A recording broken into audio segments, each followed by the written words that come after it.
Bonjour à toutes et à tous. On essaye un format d'entretien mené par le groupe Métropole Insoumise Résiliente et Solidaire à la métropole de Lyon.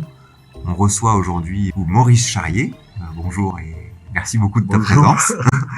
Et aujourd'hui, on va parler d'aménagement du territoire, de développement urbain, de comment on fabrique la ville pour les habitants et par les habitants.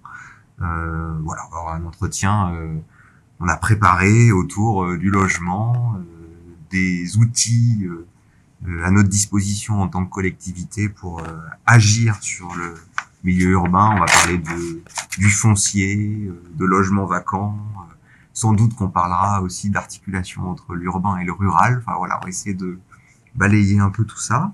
Peut-être Maurice, je vais te laisser quand même peut-être te représenter ou présenter tes mandats et en quoi c'est. Enfin voilà, on t'a invité parce que tu es légitime à parler de ça pour l'avoir vécu et étant aux manettes plusieurs années de ta vie.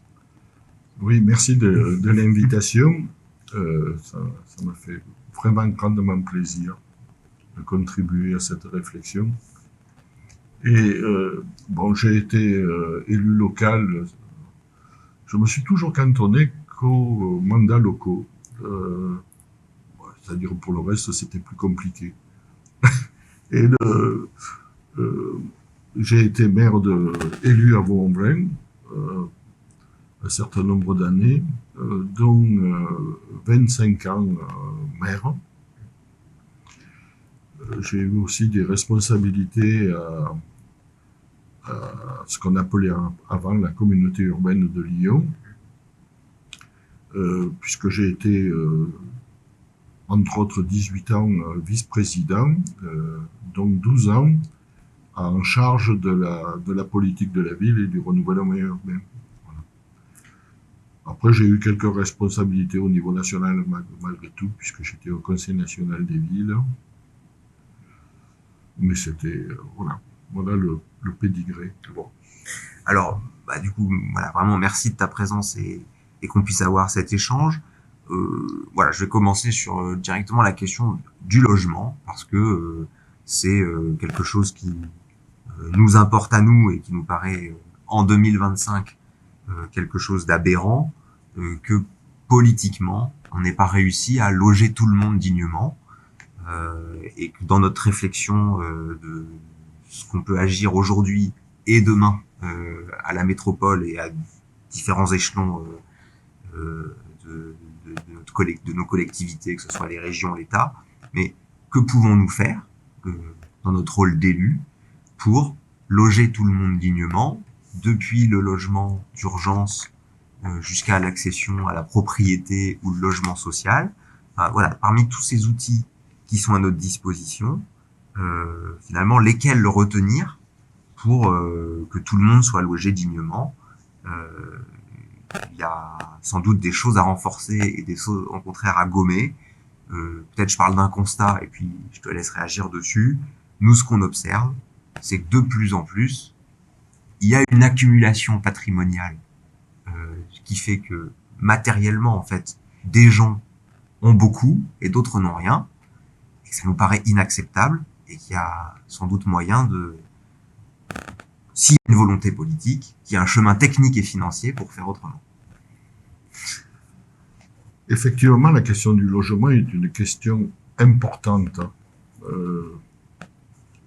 Effectivement, être au XXIe siècle et que on vive le mal logement ou l'absence de logement est une chose insupportable, surtout dans un pays aussi riche que le nôtre. Et la question du logement, elle est primordiale dans la vie d'un individu, dans la vie d'une famille. Non seulement pour être à l'abri d'un toit, mais aussi pour accéder à d'autres droits. Le droit à l'emploi, le droit à la santé, parce que la santé c'est aussi le bien-être, le droit à l'éducation pour les enfants, pour aller faire les devoirs le soir, par exemple, tout simplement, le droit aux services urbains, et également, j'oserais dire, l'estime de soi. et puis pouvoir avoir des liens sociaux dans une société. Donc la question du logement est importante.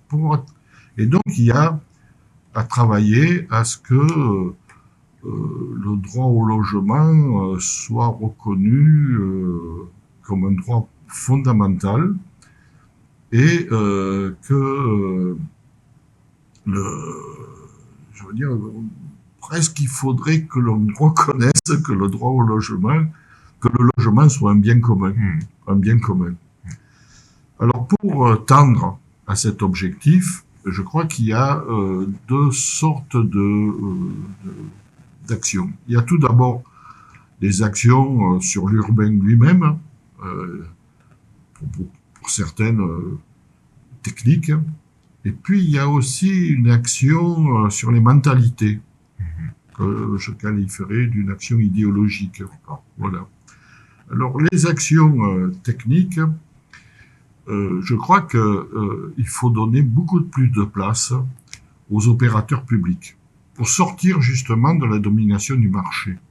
Aux opérateurs publics, il en existe, que ce soit les offices HLM, que ce soit des sociétés d'économie mixte publiques. Et il faut que ces outils soient mis en œuvre beaucoup plus fermement, je dirais. Par exemple, dans les opérations d'urbanisme, très souvent on se contente de limiter à 20% la programmation de logement social. Il faut aller bien au-delà.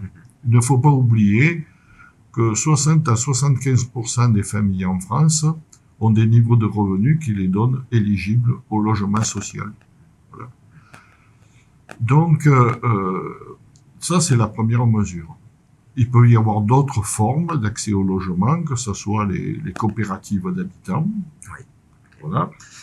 Et puis, il y a une question particulière pour les copropriétés en difficulté, qui mériterait là aussi un soutien d'outils publics à la gestion de ces copropriétés en difficulté. Inévitablement se pose la question du foncier. Il se pose la question du foncier et des conséquences de la spéculation foncière. Voilà. Donc ça veut dire qu'il faut trouver les moyens là aussi, il faudrait que le sol soit reconnu comme un bien commun. Voilà. Il faut tendre à ça, il faut mener l'action politique dans cette direction, d'ailleurs. Mais on peut peut-être trouver des moyens déjà disponibles. Je pense au dispositif des ZAD, des zones d'aménagement différées. D'accord. Pas les zones à défendre. Mais je soutiens aussi les zones à défendre. Mais les zones aménagement différé, qui est toute une procédure publique qui existe dans le code de l'urbanisme, mais de mon point de vue insuffisamment utilisée, et qui permet de renforcer le droit de préemption sur du foncier. Il faut que ces droits de pré... Et il suffit que la collectivité, pour accéder à une ZAD, détermine un objectif de développement urbain cohérent pour obtenir une ZAD. Et à partir de là, le foncier est gelé et à terme maîtrisable. À terme maîtrisable. Donc, je crois que ça, c'est la première mesure au niveau, je dirais, de la réglementation, remettre en œuvre ce qui existe déjà. Oui, et sur le foncier, je me permets du coup une remarque. Il y a peut-être d'autres outils, comme donc évidemment d'avoir une véritable action foncière de long terme, mais ça peut être aussi la gestion foncière par baux amphithéotiques. Absolument. Tu citais avant notre échange là, il y avait la ville de Rennes, par exemple, qui depuis longtemps en fait est dans cette dynamique-là et aujourd'hui maîtrise son foncier très largement, de l'ordre de 50% du foncier à Rennes qui est entre guillemets sous maîtrise publique ou parapublique. Oui. Bien sûr, ça prend du temps, mais en fait, on peut le faire s'il y a de la volonté. Oui, c'est une volonté politique. D'ailleurs, ça a été une volonté politique contraire de se débarrasser des fonciers que la communauté urbaine à l'époque avait en portefeuille, au prétexte que c'était pas du foncier immédiatement mobilisable, que ça coûtait cher, sans dire combien d'ailleurs, et donc on s'est débarrassé à l'époque du foncier qu'on maîtrisait. Et puis après, il y a eu toute une période où l'action foncière, c'était pas dans l'air du temps, voilà, dans les politiques de l'agglomération. Je crois qu'effectivement, il faut redonner une place importante à l'action foncière. Je crois que, bien sûr, on va payer les conséquences de l'inaction de plusieurs décennies. Parce que maintenant, on achète du foncier élevé. Voilà. Mais c'est pas une raison pour pas recommencer. Ouais. Voilà. Et en plus, si tu prends l'exemple de la ville de Rennes, la ville de Rennes fait de l'action foncière, mais reste propriétaire du foncier. Et elle passe effectivement des baux amphithéotiques de longue durée, ce qui fait qu'à terme, d'ailleurs, le bien revient foncier et le bien revient à la collectivité et crée du patrimoine remobilisable. Oui. Donc, alors, ce qui vaut pour le logement vaut pour les zones industrielles aussi, d'ailleurs, en passant. Donc, la qualité aussi du bail amphithéotique, c'est que, au travers du loyer, du terrain, du foncier, cela procure des ressources pour l'action publique et ce qui permet d'alimenter la poursuite d'une politique d'action foncière. Donc c'est un cercle vertueux. Donc il y a ça qu'il faut qui peut être mobilisé. Après il y a la question du logement vacant. Du logement vacant. Là, peut-être, il y a un dispositif à inventer. On sait que il y a à peu près 6000 logements vacants sur l'agglomération lyonnaise.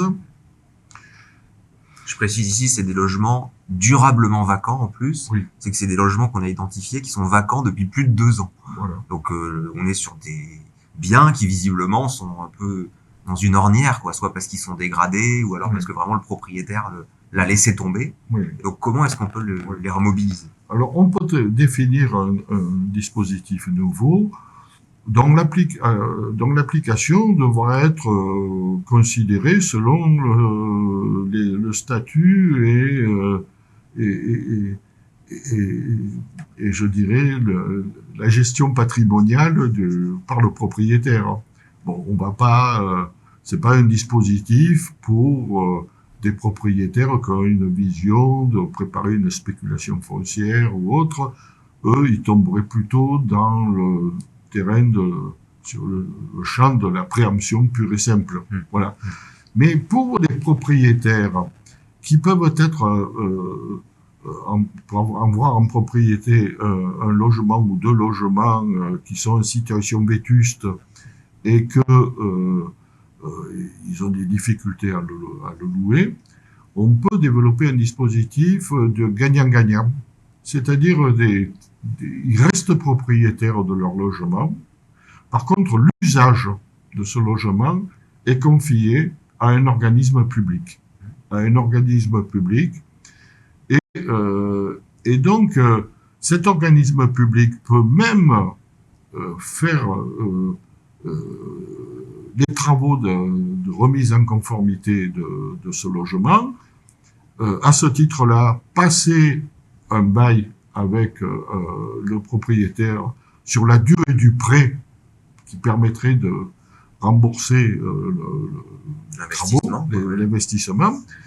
Un loyer pourrait être perçu payé par un locataire.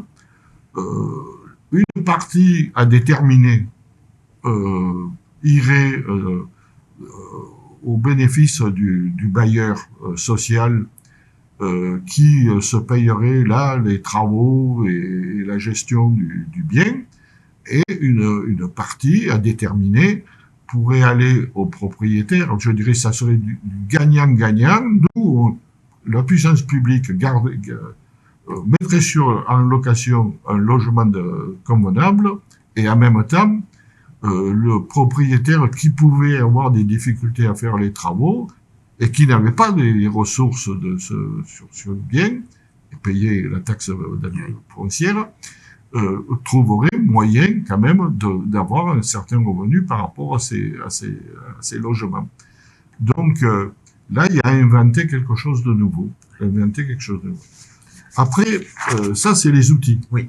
Alors après, il y a l'action sur les mentalités et l'action idéologique. Il y a une bataille idéologique à mener sur le logement. Alors, c'est toi qui as la formule, mais je te la pose comme ça pour te lancer dans la discussion.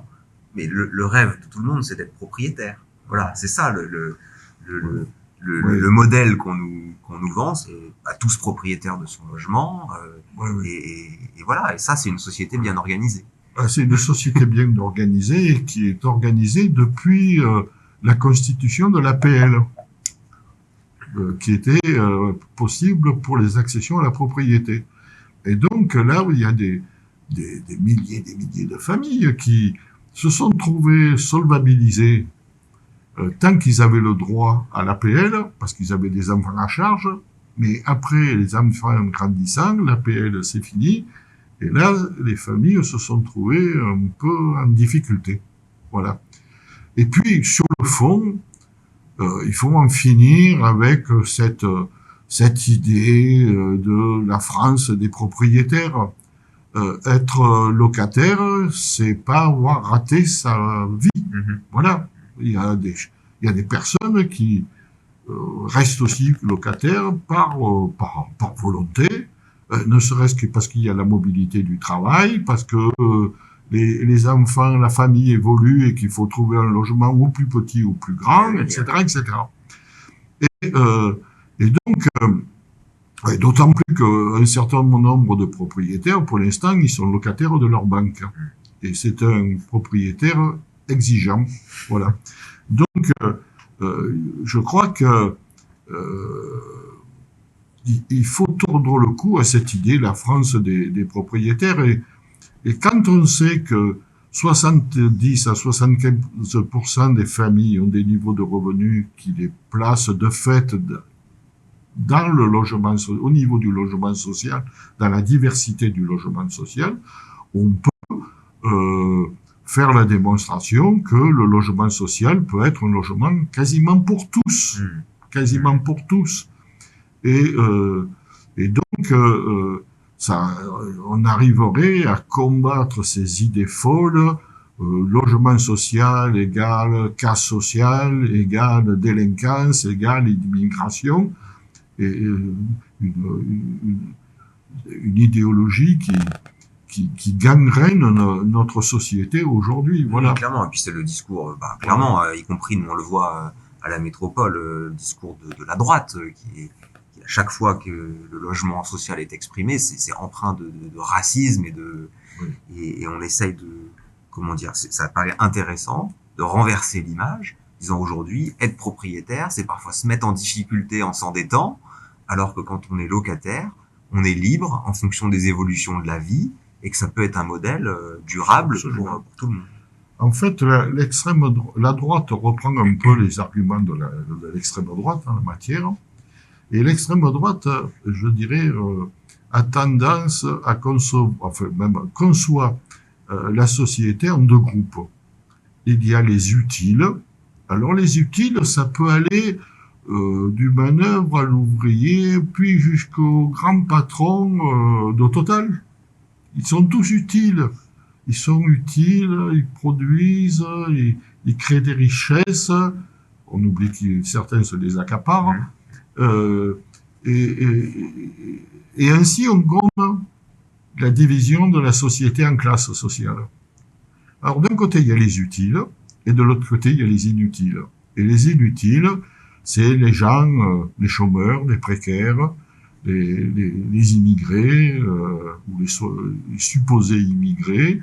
Voilà. Et donc, là aussi, je crois qu'il faut mener ce combat. C'est un combat idéologique pour regagner les consciences et parce que faut, on l'abordera peut-être à un autre moment, mais la grande question aujourd'hui, c'est d'assurer le droit à la ville pour tous. Voilà. Et à la ville de qualité pour tous. Voilà. Et donc, avec l'ensemble de ces dispositifs, on réglerait, entre autres, par exemple, le logement vacant, mais aussi le logement d'urgence. Voilà. Bien sûr, oui, parce qu'on pourrait, effectivement, dans les logements vacants qu'on réhabiliterait, choisir les publics à mettre en urgence avant de leur trouver une solution durable, évidemment. Et puis alors, on peut tout à fait aussi s'appuyer sur des tas d'associations à vocation sociale qui sont capables d'accompagner des familles qui rencontrent des difficultés particulières. Ça existe, voilà. Et ben, il faut aussi soutenir beaucoup plus fermement ce type d'association. Alors peut-être pour une deuxième partie de l'entretien, je vais essayer de ramasser un peu des éléments parce qu'on essaye, pour notre groupe politique Métropole Insoumise, Résiliente et Solidaire, d'avoir un peu une vision de long terme. On parle d'un horizon à 2050, peut-être faut-il se projeter à 2100, et en tout cas se projeter dans une logique où il y a le réchauffement climatique, il y a le changement climatique, il y a des mutations du coup démographiques de long terme, et du coup il ne s'agit pas d'en être spectateur, mais quand même d'en être acteur, et du coup d'utiliser des outils macro pour essayer de les piloter. Alors on parle des outils comme le SCOT par exemple, le schéma de cohérence territoriale, ben voilà, qui va définir des grandes tendances démographiques en termes de population, d'emploi. Et du coup voilà, comment est-ce qu'on peut articuler ces sujets-là? Je prends l'exemple de voilà un peu connu mais et caricatural mais malgré tout réel, la ville de Détroit qui, pour des questions de mauvais urbanisme et derrière de crise économique et de désindustrialisation, à un moment perd 1 million d'habitants sur quelques décennies. Est-ce que c'est la même vision qui risque la métropole de Lyon du fait, par exemple, d'étés caniculaires ou de désindustrialisation du territoire? Donc voilà, comment peut-on faire pour rester dans une optique positive du territoire? En fait, les gens ont envie d'habiter ici, sur la métropole, parce qu'en fait, il y a tous les équipements, tous les services. Et quels outils macro on doit utiliser et mettre à notre disposition? Effectivement, je pense que l'engouement que des personnes peuvent avoir pour vivre en ville, c'est la qualité de cette ville. Et la qualité de cette ville, c'est à la fois, je dirais, l'économie, et donc trouver un emploi. La ville a subi la casse industrielle, et Lyon en est un bon exemple. Voilà. C'est d'offrir un logement décent et abordable, mais ça on n'y reviendra pas, et c'est de répondre aux questions environnementales et au changement climatique. Et je crois qu'il faut une action simultanément sur ces trois domaines, faire revenir l'activité économique dans la ville, offrir du logement, et puis répondre à l'exigence de qualité de vie pour répondre aux enjeux environnementaux. Il y a aussi d'autres choses, c'est la satisfaction des besoins culturels, sociaux, de santé, entre autres.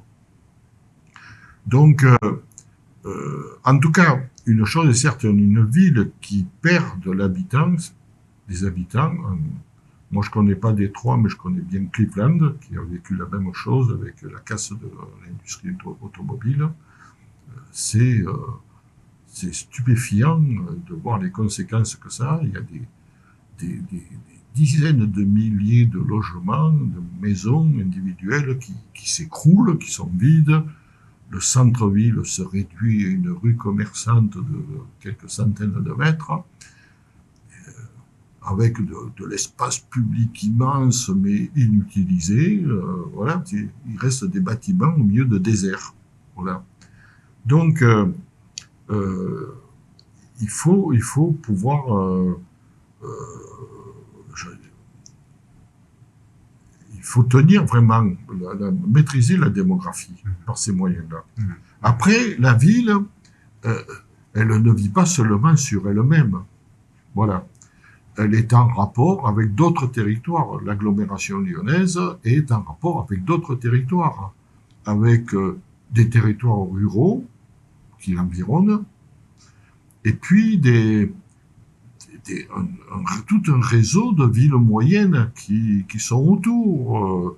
Je sais pas, ça peut aller jusqu'à Roanne, voilà, mais il y a Vienne, il y a Bourg-en-Bresse, il y a Ambérieu, il y a, voilà, Villefranche, et puis il y a toute la plaine du Lyonnais et les monts du Lyonnais, etc., et même au-delà. Donc, la question qui est posée, c'est de réfléchir à un projet de développement territorial où chacun de ces territoires y trouve sa place, en fonction plutôt de leurs besoins et en fonction de leur capacité à contribuer au développement du territoire d'une façon globale. Parce que tous les territoires ont des difficultés ou des besoins à satisfaire, et tous les territoires ont des potentialités. Et qu'il suffit de les chercher, ces potentialités. Par exemple, une agglomération comme la nôtre a besoin de la ruralité pour son alimentation, pour son alimentation à nous aussi, pour son oxygénation, pour développer un certain nombre de services, voilà. Donc, l'agglomération est tributaire de son environnement et ces territoires ruraux ou ces petites villes moyennes sont aussi tributaires de l'agglomération pour des services, pour les universités, pour les écoles, pour la culture, pour la santé, etc., etc. Et donc, il faut considérer l'ensemble de ces territoires comme fonctionnant au travers d'une multitude de flux. Flux de personnes, flux de services, flux d'informations, flux de marchandises, etc. Donc, on est les uns et les autres liés. Voilà. Donc, il faut réfléchir à la mise en œuvre d'un projet de développement territorial pour ce qui nous concerne la métropole, mais aussi en partenariat avec d'autres territoires environnants. Et il faut trouver les projets qui peuvent être partagés, voilà, entre tous. Et là, c'est un travail d'ailleurs particulièrement motivant.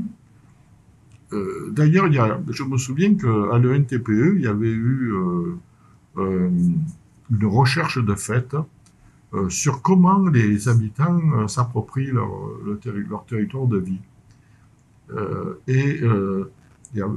C'était parti d'enquêtes où on posait la question à une famille, donc à plusieurs familles, mais dans chaque famille, on posait les mêmes questions. C'est, vous habitez où? Vous habitez là? Et pourquoi vous n'habitez pas ailleurs? Ensuite, on leur posait la question, vos enfants vont où à l'école? Pour faire vos courses, vous allez où pour consommer? Pour la culture, vous allez où? Pour le sport, vous allez où? Pour les loisirs, vous allez où? Et à partir de là, se dessinait un territoire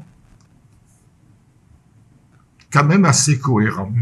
C'est-à-dire, plutôt que de venir plaquer un projet sur un territoire, on faisait remonter par ces entretiens avec les familles l'émergence déjà d'un périmètre d'un territoire d'études. Des bassins de vie, quoi. Un bassin de vie, voilà. C'est un bassin de vie. Et donc, je crois que ça, c'est une méthodologie qu'il faut développer. Et donc, et puis les choses sont là aussi très complexes et très mobiles. Une famille peut avoir envie de s'éloigner de la ville à un moment donné parce que il y a les petits enfants qui ont besoin d'air pur, etc. Mais on peut tendre quand même aussi à leur rendre ce service dans les agglomérations par des politiques voilà, en faveur de l'environnement. Et mais à un moment donné de leur vie, ou pour le travail, ou par l'âge, il peut y avoir le désir de reprendre pied à l'intérieur de la ville. Donc, et puis, je dirais que la ruralité n'est pas synonyme du truc de la vie idyllique, parce que malheureusement, beaucoup d'espaces ruraux sont en déficit d'un certain nombre de services. Voilà, entre autres la santé. Notamment la santé, oui, j'allais dire. Voilà, la santé. Et puis, la densité de la ville n'est pas obligatoirement la marque d'un mal-vivre. Voilà. Pourvu qu'il y ait les équipements, pourvu qu'il y ait les services. Et puis, il y a la question de l'espace public. Voilà, le rapport à l'espace public. C'est une question, d'ailleurs, qui prend de plus en plus d'importance, je vois, dans les projets urbains.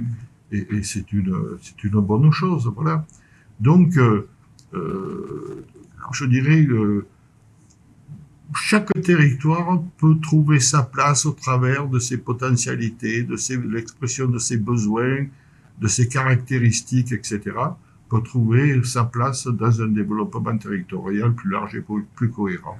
Très bien. Alors, j'ai envie de dire presque, on pourrait presque conclure là-dessus, mais j'ai peut-être une dernière question sur comment est-ce que les habitants et les habitantes peuvent avoir un rôle là-dedans, un peu dans notre idée de préfigurer la 6e République aussi, c'est-à-dire qu'on doit faire autrement.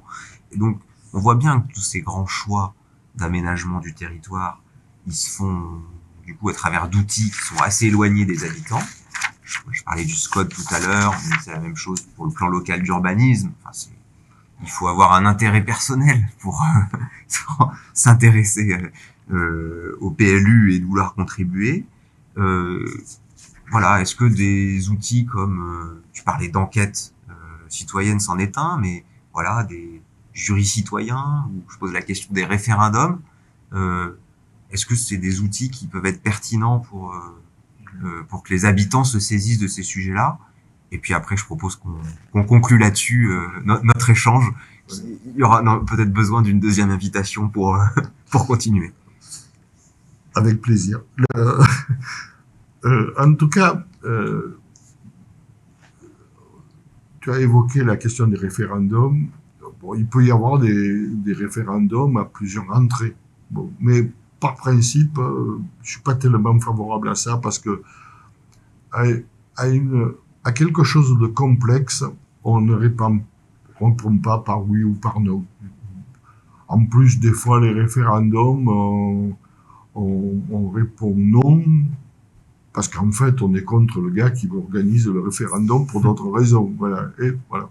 Faut être. Donc, et puis, la ville c'est une création humaine. Et comme toute création humaine, elle est complexe. Voilà. Elle est complexe par la multitude des fonctions urbaines. C'est-à-dire l'habitat, la mobilité, l'emploi, l'économie, la culture, l'éducation, la santé, etc., etc. Voilà. La vie sociale, voilà. Donc, la ville est un phénomène complexe. Et non seulement elle est complexe, mais en plus elle est en perpétuelle mutation. Voilà. Et donc il faut savoir aborder ça au travers de procédures de concertation adaptées. Bon. Alors on nous dira, il y a les enquêtes publiques, bon, j'en ai vécu plusieurs, ne viennent que ceux qui sont contre. Voilà. Voilà. Il faut regarder les choses en face. Il n'y en a pas un qui va venir pour dire, ah, alors là, le projet est merveilleux. Voilà. Moi, je me souviens que quand je faisais mes visites de quartier et que je disais à quelqu'un, ah, je vous ai pas vu ma visite de quartier l'autre jour, il me dit, ah, ben, quand on n'est pas malade, on va pas voir le médecin.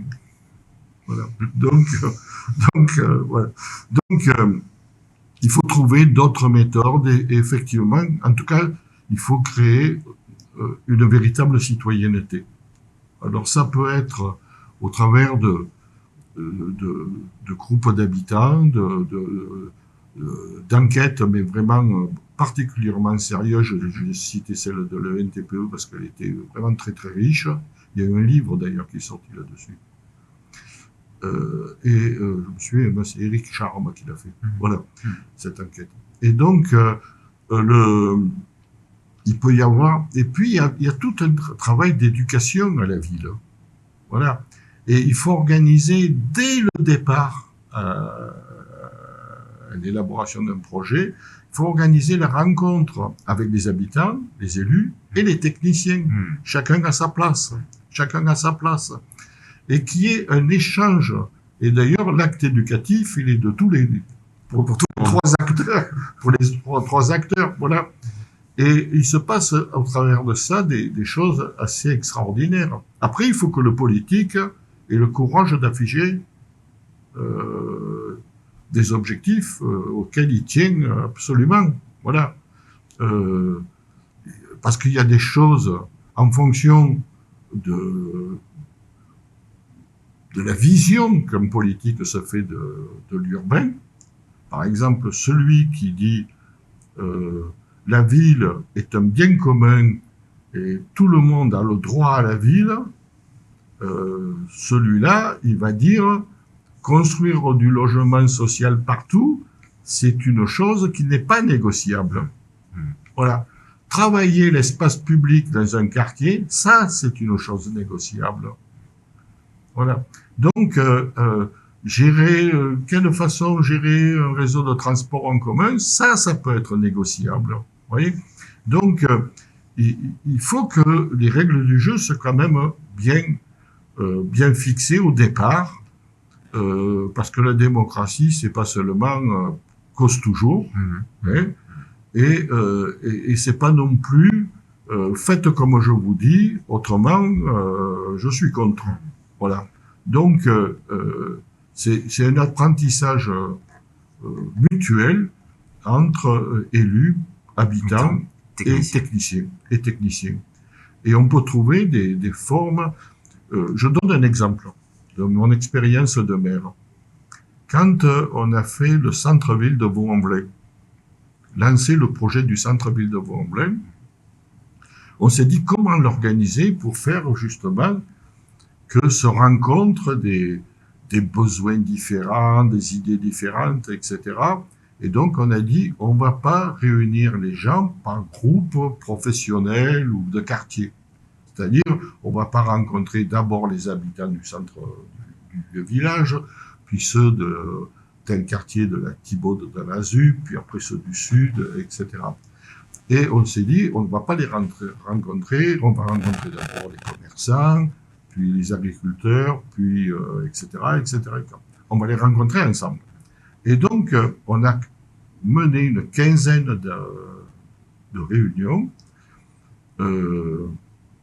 Je me souviens qu'il y a eu entre 1700 et 1800 personnes qui sont venues à ces réunions sur 3 ou 4 mois. Voilà. Et on les faisait venir par ordre alphabétique. Et on mélangeait les lettres. Parce que c'est allé très loin. Il y a des communautés, il y a beaucoup de A. Par contre, il y a pas de V. Donc, mettez des A et des V ensemble. Vous voyez? Et et, et même ça facilitait le rôle du maire, parce que s'il y avait quelqu'un qui partait à la dérive dans un argument, il y avait toujours quelqu'un dans l'assistance qui disait mais moi c'est pas mon avis, etc., etc. C'était pas donc c'était pas une juxtaposition d'avis bien formatés dans un collectif professionnel. Donc on peut trouver voilà de nouvelles formes de concertation. Ok. Voilà. On ne peut pas se contenter des conseils de développement. Oui, oui. Mais ce que je trouve intéressant, puis je vais me permettre de conclure là-dessus, c'est de dire qu'on a besoin que tout le monde appréhende la complexité, le fait que ça n'est pas simple, il n'y a pas de solution simple, mais c'est plutôt des panels de solutions qu'il faut activer, en plus avec des temporalités différentes, mais que par contre, associer tout le monde, c'est une richesse, ça permet de faire naître les contradictions, et donc s'attaquer aux vrais enjeux, quand des publics, qui soient habitants ou techniciens, ou d'un territoire à un autre, c'est là où va apparaître les contradictions. C'est comme ça qu'on peut essayer de trouver des solutions communes. Maurice, merci beaucoup. Je propose d'en rester là, et puis on verra si on poursuit l'échange voilà, dans ce format ou dans un autre. Merci à toi pour cet entretien, et puis du coup je dis à bientôt pour d'autres entretiens sur d'autres thématiques avec le groupe Métropole Insoumise, Résiliente et Solidaire. J'ai vécu un moment très agréable. Bon, merci beaucoup. Merci aussi. Merci. Ouais.